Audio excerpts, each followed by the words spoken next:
나누겠습니다. 한번 따라해 봅시다. 행복한 만남.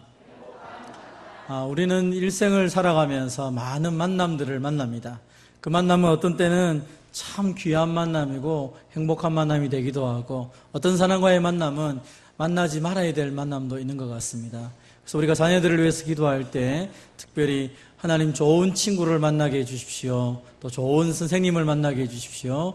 좋은 배우자를 만나게 해달라고 늘 기도를 하기도 합니다. 그래서 우리가 만나는 사람들 때문에 우리의 인생이 변화되기 때문입니다. 특별히 예수님을 만나는 것은 인생에 있어서 가장 중요한 것이고, 예수님을 만남을 통하여 우리의 삶 전체가 변화되는 것을 우리가 알고 있습니다. 그래서 내 인생을 바꾸고 싶다면 예수님을 만나고 예수님을 나의 구주로 영접하는 것, 이것이 가장 큰 만남이요 가장 중요한 만남일 것입니다. 또한 우리 신앙생활을 함에 있어서 좋은 교회를 만나는 것은 우리에게 신앙의 방향을 줄일 수 있는 아주 좋은 것이죠. 그런 의미에서 함께 또 주님을 섬기고 아름다운 교회에 오신 여러분들을 환영하며 우리 옆 사람에게 좋은 교회 잘 오셨습니다 같이 인사하도록 하겠습니다. 예수님이 이 땅에 오신 것은 잃어버린 자를 찾아 구원하기 위해서다라고 성경은 말씀합니다. 예수님이 이 땅에 오셔서 잃어버린 자, 마태복음 1장 21절에 보면 자기 백성들이 저희 죄에 빠져서 그 죄 가운데 허덕이는 그 사람들, 그 사람들을 오늘 본문에서 잃어버린 자라라고 표현합니다. 하나님께서 이 땅에 창조해 놓으신 수많은 하나님의 백성들이 자신의 죄 때문에 올바른 길들을 걸어가지 못하고 하나님을 아버지라 부르지 못하고 살아가게 되었다는 것이죠. 예수님은 그들을 찾아가서 구원하셨다라고 말씀합니다.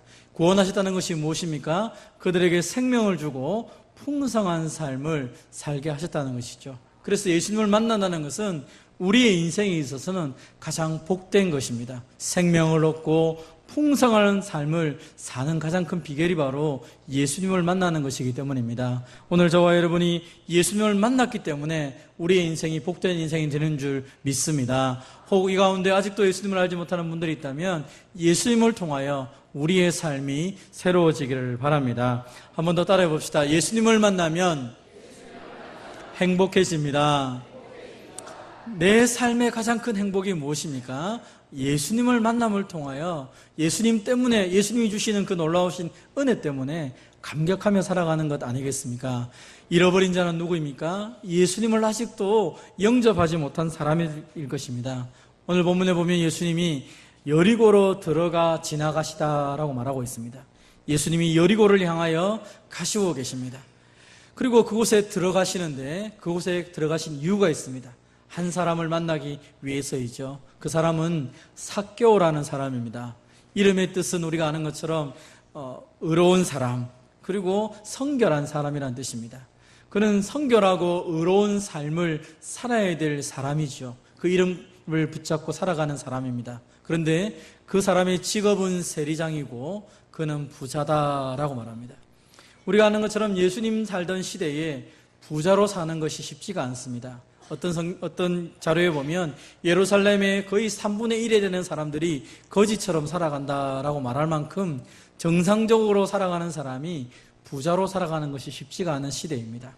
대부분의 사람들이 로마의 압제에 의해서 아주 어렵게 살아가는 것이죠. 그런데 세리라는 사람들은 그 로마에게 세를 바치기 위해서 자기 자국민인 이 유대인들에게 세금을 바치도록 강요하는 사람들입니다. 그러다 보니까 로마에서 정해준 세보다 더 많은 세를 부과해서 그들이 부를 누리게 되었습니다. 그래서 세리들은 사람들이 바라볼 때 좋은 사람이 아니라 아주 죄인이고 매국노 같은 사람이고 배신자고 별로 좋지 않은 사람 중에 대표자인 사람들입니다.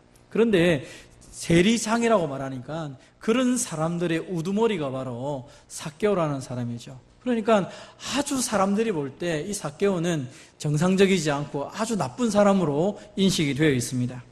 그런데 오늘 이 삭개오라는 사람이 예수님이 여리고로 들어온다는 이야기를 듣게 됩니다.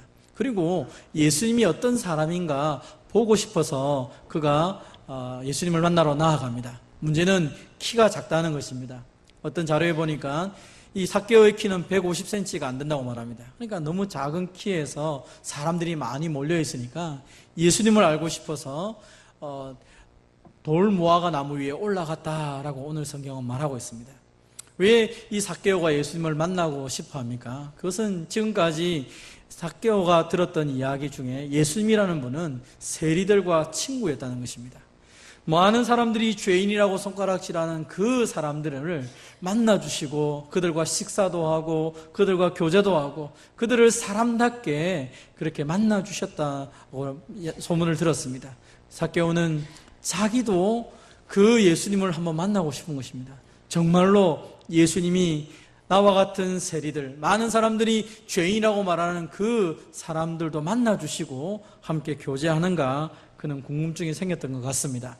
그리고 돌무화과 나무에 올라갔습니다. 마침 그때 예수님이 그리로 지나가시면서 그를 쳐다보시며 말합니다. 삭개오야, 속히 내려오라. 내가 오늘 내 집에 유하여야겠다라고 말씀합니다. 여러분, 우리도 마찬가지지만 요즘 우리가 어느 집에 들어가서 밥을 먹는다는 것은 쉬운 일이 아닙니다. 어지간한 손님이 아니면 집으로 초청하지 않고 밖에서 식사를 하는 경우가 많지요. 유대인들은 집에서 식사를 한다라는 의미는 가장 친한 친구, 가장 귀한 손님일 때만 집으로 사람을 초청합니다. 그리고 내가 누구의 집에 간다는 것도 마찬가지입니다. 내가 당신 집에 가겠습니다. 이 말은 나와 당신은 친구입니다 라는 뜻입니다. 다시 말하면 당신과 나는 똑같은 종류의 사람입니다 라는 것을 표현하는 것입니다. 예수님이 지금 삭개오를 향하여 말합니다. 삭개오야, 속히 내려오라. 내가 오늘 너희의 집에 유하여야겠다. 너희 집에 머물겠다. 삭개오는 너무 기뻐서 내려와서 예수님을 영접하고 있습니다. 문제는 무엇입니까? 주위의 사람들이 그것을 바라보며 수근거리기 시작합니다. 아니, 예수님이 메시아라고 말하는데, 예수님이 의인이라고 말했는데 어떻게 저 죄인의 집에 들어갈 수 있는가? 아니, 그럼 예수님도 저 세리장처럼 나쁜 죄인인가? 사람들이 수근거리기 시작했습니다. 이 이야기를 삭개오가 듣게 됩니다. 그러면서 삭개오가 얘기합니다. 주님, 보시옵소서. 내 소유의 절반을 가난한 자들에게 주겠습니다. 만일 누구의 것을 속여 빼앗은 일이 있으면 4배나 갚겠습니다 라고 이야기를 하고 있습니다. 그때 예수님께서 이 삭개오를 향하여 말합니다. 오늘 구원이 이 집에 이르렀으니 이 사람도 아브라함의 자손이미로다 라고 선언을 하게 됩니다. 그럼 우리는 이 말씀을 들어도 별 감동이 없습니다. 예수님 그렇게 하시는구나. 그러면 삭개오가 이 재산을 이렇게 내어놓으니까 예수님이 삭개오를 칭찬하는 것이 아닌가라고 생각합니다. 그런데 오늘 이 본문의 말씀을 들었던 사람들은 큰 충격을 받습니다. 여러분, 이 사람도 아브라함의 자손이다라는 뜻이 무슨 뜻입니까? 이 사람도 하나님의 백성이요 천국 백성이다라는 뜻입니다. 그럼 삭개오가 어떤 사람입니까? 죄인 중에 죄인이고 나쁜 놈 중에 나쁜 놈이었다는 것입니다.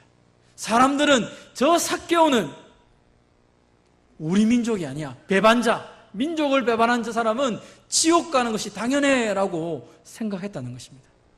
그런데 예수님이 그 삭개오를 가리켜 말하기를 이 사람도 아브라함의 자손이다, 이 사람도 하나님의 백성이다, 오늘 하나님의 구원이 이 집에 이르렀다라고 말하는 것입니다. 사람들은 충격에 빠져 있는 것입니다.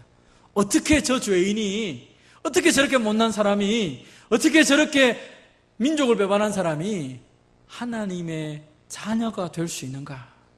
그들은 거기에 대한 혼란에 빠져 있습니다. 예수님께서 말씀합니다. 인자가 온 것은 잃어버린 자를 찾아 구원하려 함이라. 아브라함의 자손은 누구입니까? 아브라함의 자손은 잃어버렸지만 예수님을 통하여 구원받은 자가 바로 아브라함의 자손이요 천국 백성이요 하나님의 자녀라고 선언하는 것입니다. 그럼 어떻게 이 삭개오가 하나님의 자녀 아브라함의 자손이 되었습니까? 예수님을 영접했기 때문이죠. 오늘 본문에도 보면 급히 내려와 즐거워하며 영접하는 것을, 실제로 육신적으로 예수님을 영접하였을 뿐 아니라 예수님을 자신의 구주로 영접하였다라고 본문은 말씀하고 있는 것입니다. 하나님의 자녀가 되는 방법은 하나밖에 없습니다. 영접하는 자, 곧 그 이름을 믿는 자들만이 하나님의 자녀가 되는 것입니다. 이때까지 이스라엘 백성들은 생각했습니다. 혈통이 중요하다. 내가 유대인으로 태어났기 때문에 나는 구원받는 거야. 나는 이 이스라엘 백성이기 때문에 나는 구원받는 것이지, 저 삭개오는 이스라엘 백성으로 태어났지만 매국노처럼 나라를 팔아먹고 하나님을 배신한 자이기 때문에 절대로 하나님의 백성이 될 수 없어 라고 생각했지만, 오늘 예수님이 삭개오야 내려오라, 내가 오늘 너희 집에 유하겠다라 하시면서 삭개오의 이름을 부를 때에 자신의 모든 것을 내려놓고 예수님을 자신의 마음으로 영접하는 것을 오늘 본문에 우리에게 말씀하고 있는 것입니다. 여러분, 삭개오가 내 재산을 팔겠습니다, 내가 잘못한 일이 있으면 4배나 갚겠습니다 말한 것이 무엇입니까? 그의 삶에서 참다운 회개가 일어난 것입니다. 지금까지는 내가 물질 중심으로 살아왔지만 이제는 예수 그리스도 당신을 위하여 내가 살겠습니다. 나의 이름을 불러주고 나를 정확히 아는 예수님 당신을 나의 마음에 모시겠습니다 라고 말했을 때에 그에게 은혜를 베풀어 주신 것입니다. 사랑하는 성도 여러분, 오늘도 우리의 삶 가운데 예수 그리스도를 나의 구주로 믿을 때에 우리의 모든 죄가 용서받는 것을 믿으시기를 바랍니다. 오늘 본문에 보면 예수님이 여리고를 지나서 들어 지나가셨다라는 말이 1절에 있습니다. 그런데 성경을 읽어보면 예수님은 평상시에는 여리고를 지나서 예루살렘에 가지 않았습니다. 바로 예루살렘으로 갔다는 것입니다. 사역의 초기에는 예수님은 여리고에 가지 않았습니다. 바로 예루살렘으로 갔습니다. 근데 오늘 이제 십자가를 지시기 얼마 남지 않은 이 순간에, 사역의 마지막 순간 속에 예수님은 여리고를 통하여서 들어갔다가 그리고 예루살렘으로 갑니다. 바로 가지 않고 일부러 둘러서 여리고를 지나서 예루살렘으로 가고 있습니다. 그 이유가 무엇입니까? 예수님이 십자가를 지셨던 가장 큰 이유는 잃어버린 자를 구원하기 위해서인데, 그 잃어버린 자가 여리고에 있었기 때문에 예수님은 먼 길을 돌아서 여리고에 있는 이 삭개오를 찾아가서 그를 만나주시고 그의 인생을 변화시켜 주신 것입니다. 오늘 저와 여러분의 만남이 우연히 지나가는 것처럼 보일 때가 있고, 내 모든 삶이 그냥 그저 지나가는 것처럼 보이지만, 하나님이 우리의 모든 만남과 우리의 모든 시간, 우리의 생명을 주관하시고 다스리신다는 것을 믿으시기를 바랍니다. 그래서 내가 만나는 사람, 나와 함께 있는 것이 우연히 있는 것이 아니라 하나님의 계획 속에 있고, 하나님이 그 계획을 통하여 우리의 영적인 육적인 것들을 살리고 풍요롭게 하기 위해서 귀한 만남들을 하나님이 허락하신다는 것입니다. 오늘 예수님이 삭개오를 만나주시고, 지금까지는 물질이 자신의 삶의 전부라고 여겼던 이 삭개오, 사람들 앞에 소외당해 있던 이 삭개오를 주님이 찾아가셔서 그의 이름을 불러주며 삭개오야 내려오라, 내가 오늘 너희 집에 유하겠다. 삭개오야, 많은 사람들이 너를 향하여 죄인이라고 말하지만 나는 너의 친구로 내가 너와 너희 집에 유하며 내가 너와 함께 하겠다라고 말함을 통하여 이 삭개오의 모든 인생을 변화시키는 것을 보고 있는 것입니다. 먼 길이지만 찾아가서 만나주시고 그의 인생을 변화시켰던 그 주님께서 오늘도 저와 여러분을 만나주셔서 우리의 인생이 참된 행복의 삶으로 인도할 것을 믿으시기를 바랍니다. 예수님 때문에 내 인생이 변화되고, 예수님 때문에 내 삶이 변화되고, 예수님 때문에 내 운명이 변화되었다라고 오늘 성경은 단호하게 이야기하는 것입니다. 지금까지 내 갈 길을 잃어버렸습니까? 내가 무엇을 해야 될지를 잘 몰랐습니까? 예수님 나의 구주로 믿고 그 주님과 더불어서 가장 올바른 길로 걸어갈 수 있는 저와 여러분 되시기를 바랍니다. 예수님을 만나면 우리에게 참된 기쁨이 있을 뿐 아니라, 한번 따라해 봅시다. 예수님을 만나면 반드시 삶의 변화가 있습니다.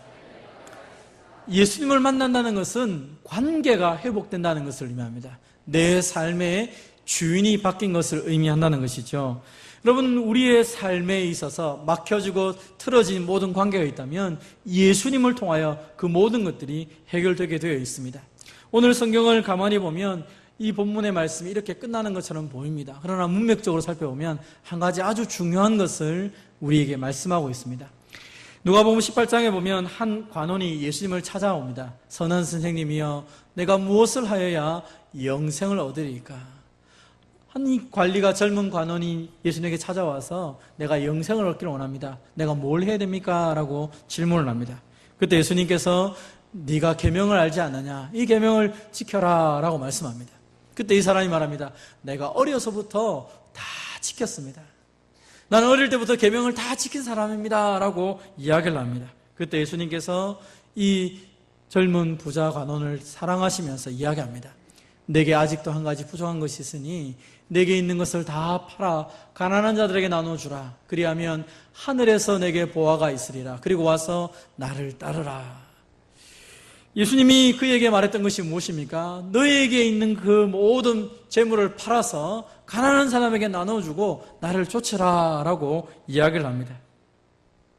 그때 이 부자 관원이 예수님의 말씀을 듣고 근심하며 돌아갑니다. 예수님이 그를 바라보면서 얘기합니다. 재물이 있는 자가 하나님의 나라 들어가기가 얼마나 어려운지, 낙타가 바늘귀로 들어가는 것이 부자가 하나님의 나라에 들어가는 것보다 쉽다라고 얘기합니다. 여러분, 우리는 오늘 본문의 말씀 속에서 고민이 생길 수밖에 없습니다. 부자입니다. 관원입니다. 청년입니다. 이 사람은 율법을 어릴 때부터 다 지킨 사람입니다. 그렇다면 우리가 생각할 때 이 사람은 말씀대로 잘 살아왔고 지금도 말씀의 은혜 때문에 부자였고, 그러면 당연히 하나님의 백성으로 인정받는 것이 당연한 것 같습니다. 그런데 예수님은 이 사람이 아브라함의 자손이다라고 말하고 있지 않는 것입니다. 오히려 이 사람은 예수님의 그 말씀을 듣고 근심하며 돌아간 것입니다. 왜요? 큰 부자였기 때문입니다. 그럼 예수님이 원하셨던 진짜 의도는 무엇입니까? 근데 오늘 본문에 우리가 읽어보면 반대로 삭개오라는 사람은 죄인이었습니다. 세리장이었기 때문에 세리 중에 세인, 죄인 중에 죄인이 바로 이 삭개오였다는 것입니다. 사람들은 저 사람은 절대로, 아니 다른 사람은 다 구원받아도 저 사람은 절대로 안 됩니다 라고 말했던 사람이 삭개오라는 것입니다. 그런데 이 삭개오를 향하여서 주님은 이 사람이 아브라함의 자손이다라고 선언을 하셨다는 것입니다. 그래서 우리는 이 본문의 말씀을 보면서 혼란을 느낄 수가 있는 것입니다. 아니 그러면 어떻게 해야 하나님의 백성으로 살아가는 것이냐? 이 부자 관원 청년은 율법을 다 지킨 사람인데도 불구하고 하나님의 나라에 들어가지 못하는데, 저 삭개오, 죄인 중에 죄인이고 아주 나쁜 사람인데도 불구하고 저 사람은 하나님 나라 들어가니까 이건 이해가 되지 않는 것이 아닌가? 어떻게 살아야 되느냐? 고민이 우리에게 닥칠 수 있는 것입니다. 그때 이 삭개오의 변화된 모습을 우리가 한번 살펴볼 필요가 있는 것입니다. 예수님이 삭개오야 내려오라 라고 선언했을 때 삭개오가 예수님을 영접하며 말한 것이 무엇입니까? 내 소유의 절반을 가난한 자들에게 주겠사오며 만일 누구의 것을 속여 빼앗은 일이 있으면 내 갑절이나 갚겠나이다. 지금까지 삭개오의 삶의 중심에는 물질이 중요했습니다. 어쩌면 겉모습에는 아까 부자 관원처럼 이 부자 관원은 겉으로는 율법 중심으로 살았지만 예수님의 말씀 안에서 소유를 팔아서 나를 쫓으라 말했을 때 소유를 팔지 못했던 가장 큰 이유는 겉으로는 하나님 말씀 중심으로 사는 것처럼 보이지만 그 마음 중심에는 물질이 있었다는 것이죠. 그의 삶 속에서 내가 영생에 대한 질문을 했지만 왜 영생에 대한 질문을 했느냐? 이 땅에서도 잘 먹고 잘 살고 죽어서도 잘 먹고 잘 살기 위해서 영생에 대한 질문을 했다는 것이죠. 그의 삶의 주인이 물질이었다는 것입니다. 그래서 예수님이 원했던 것은 너희의 삶의 중심이 물질이 되어서는 하나님의 나라에 갈 수 없다는 것을 명확하게 말씀하신 것입니다. 그것을 내려놓아라 라고 말씀하신 것이죠. 그런데 이 사람은 그렇게 하지 못했다는 것입니다. 오늘 본문에 근데 반대로 삭개오는 한평생 물질 중심으로 살아왔고 심지어 사람들에게 비난을 받으면서까지 물질을 모으는 것에 자신의 목숨을 걸고 살아왔는데, 삭개오야 내려오라 라고 하는 그 주님의 음성을 들었을 때에 그의 삶 속에서 내가 오늘 너희 집에 유하겠다는 그 말씀 앞에서 자신의 모든 것을 내려놓고 자신의 이름을 불러주시고 자신의 모든 형편, 정말로 삭개오에게 가장 필요했던 그 친구가 되어주시는 예수님 앞에 자신의 모든 소유의 문제를 내려놓고 주님만이, 예수님만이 나의 주인입니다 라고 고백하는 것을 보게 됩니다. 그 고백의 결과물로 소유의 절반을 가난한 자들에게 주고, 또 만일 누구의 것을 속여 빼앗은 일이 있다면 4배나 갚겠다라고 말을 한 것입니다. 더 이상 물질이 자신의 삶의 주인이 아니라는 것입니다. 율법에 의하면 남에게 빼앗은 것이 있으면 2배를 갚는 것이 최고의 모습입니다. 그런데 이 사람은 4배나 갚겠다고 말합니다. 이유가 뭡니까? 더 이상 물질이 내 인생의 주인이 아니기 때문입니다. 예수님을 만나고 나면 주인이 바뀐다고 했습니다. 주인이 바뀐다는 것은 반드시 그의 삶의 변화가 나타나게 되어 있습니다. 여러분, 똑같은 아파트에 이사를 가도 그렇지 않습니까? 똑같은 집에 이사를 가도 어떤 사람이 그 집에 사냐에 따라서 집안의 분위기가 완전히 바뀌게 됩니다. 직장에도 마찬가지입니다. 어떤 상관이 우리에게 오냐에 따라서 그 회사의 분위기가 완전히 바뀌게 됩니다. 여러분, 하물며 집도 그렇고 직장도 그런데 우리의 인생의 주인이 바뀌었다면 내 삶의 모습이 바뀌는 것은 당연한 것입니다. 여러분, 우리는 자본주의 사회를 살아갑니다. 돈이 중심적인 사회에 살아간다 이 말입니다. 그러다 보니까 많은 사람들이 돈이 많으면, 돈을 잘 벌 수만 있으면 그것이 최고의 권위가 되기 때문에 거기에 모든 것이 바뀌는 것입니다. 전에는 직장을 선택할 때 평생 직장을 얘기합니다. 요즘에는 더 많이 주는 직장에 얼마든지 이전을 하게 됩니다. 왜요? 더 많이 주니까. 돈이 목적이기 때문에 바뀌어갈 수 있는 것입니다. 이제는 돈만 있다면 무엇이든지 할 수 있는 것이 사람들의 모습으로 자꾸 변화되고 있는 것입니다. 그런데 주인이 바뀌고 나니까 삭개오의 마음속에 더 이상 돈이 아니라 이제 예수님이 전부이고 예수님을 위해서라면 내가 주님의 뜻대로 살겠다라고 고백을 하게 되는 것입니다. 그것이 삶으로 드러나는 것입니다. 예수님이 살았던 삶을 그가 짤막하게 이야기를 들었을 때 받은 것을 나누어주고 나누어주는 삶을 살았기 때문에 이 역시 삭개오 역시 나누어주며 살기 시작합니다. 그럼 삭개오만 그렇습니까? 사도행전에 보면 초대교회는 항상 이런 부분에 있어서 자유하기 시작합니다. 믿는 사람이 다 함께 있어 모든 물건을 서로 통용하고 또 재산과 소유를 팔아 각 사람의 필요를 따라 나누어 주었다라고 말합니다. 초대교회 가운데는 가난한 자들도 많이 있었습니다. 예수님을 믿는다는 것은 그 당시에 그렇게 쉬운 일이 아니었습니다. 경제적인 활동을 못하기도 하고 핍박을 당하는 사람들이 너무 많았습니다. 그래서 있는 성도들이 자신의 재물을 팔아서 연약한 성도들을 도와주는 일에 힘을 씁니다. 왜냐하면 우리는 하나라고 믿었기 때문입니다. 그래서 마음을 합하여 뜻을 한마음이 되어서 자신의 물건을 자기 것이라 조금 더 이기지 않았고 서로 통용하며 섬겨주는 것이 교회 공동체의 모습이었습니다. 하나님이 내 인생의 주인이시고 아버지 하나님이 정말 내 모든 삶의 전부를 다스리는 것을 믿는다면 내게 주어진 것을 가지고 형제 자매에게 사랑을 표현하며 사는 것이 바른 삶이라고 그들은 믿었다는 것입니다. 그래서 연약한 자들이 오면 그 가운데 속에서 구체적인 삶의 모습으로 물질을 포기하고 나누어주며 섬기는 삶을 중심적으로 살았던 것입니다. 삶의 주인이 바뀌었기 때문입니다. 진정한 회개는 주인이 바뀌는 것이라고 했습니다. 내 삶 속에서 주인이 바뀌었다면 오늘 내 삶을 통하여 나는 제대로 된 삶의 모습으로 살아가게 될 것입니다. 아직도 내 삶 가운데 속에서 물질이 중심에 있다면, 내가 예수님을 영접했음에도 불구하고 여전히 물질 때문에 내 삶이 왔다 갔다 하고 있다면 둘 중에 하나일 것입니다. 예수님을 영접하지 않았든지 아니면 예수님을 영접했음에도 불구하고 여전히 그 주의 말씀에 순종하지 못하고 살아가든지. 저는 저와 여러분의 눈에 하나님이 보이기를 원하고 서로를 바라볼 때 하나님의 형상인 사람들이 주님의 눈처럼, 주님의 관심처럼 사랑의 눈으로 바라보기를 바랍니다. 서로를 바라볼 때 가졌느냐 못 가졌느냐, 높으냐 낮으냐 이런 개념이 아니라 얼마나 주님이 저 사람을 사랑하는지, 내가 저 사람을 어떻게 주님의 마음으로 섬기며 사랑할 수 있는지를 되돌아보면서 함께 서로 사랑하며 살아가야 될 것입니다. 여러분, 부자 청년에게 그가 돌아갔을 때 예수님이 제자들에게 이야기했습니다. 제자들이 예수님께 먼저 질문합니다. 어떻게 해야 그러면 누가 구원을 받을 수 있습니까? 부자가 천국에 못 들어간다면, 부자가 천국에 들어가는 것이 낙타가 바늘귀에 들어가는 것처럼 그런 일이라면 누가 과연 구원받을 수 있습니까? 제자가 질문했을 때 예수님이 이렇게 얘기합니다. 무릇 사람이 할 수 없는 것을 하나님은 할 수 있다라고 말합니다. 무슨 말입니까? 사람이 자신의 그 부위에 불을 붙잡고는 천국에 갈 수 없지만 하나님이 그 인생을 바꿀 때에 그는 하나님의 나라로 갈 수 있다는 것이죠.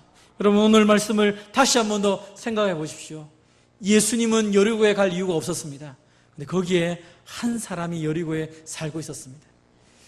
이 삭개오라는 사람이 여리고에 살고 있었기 때문에 예수님이 그리로 가시게 되었습니다. 예수님이 온다는 소식을 듣고 삭개오가 나무에 올라갔습니다. 그러나 사실은 삭개오를 만나러 예수님이 먼저 한 걸음 한 걸음 다가가고 있는 것입니다.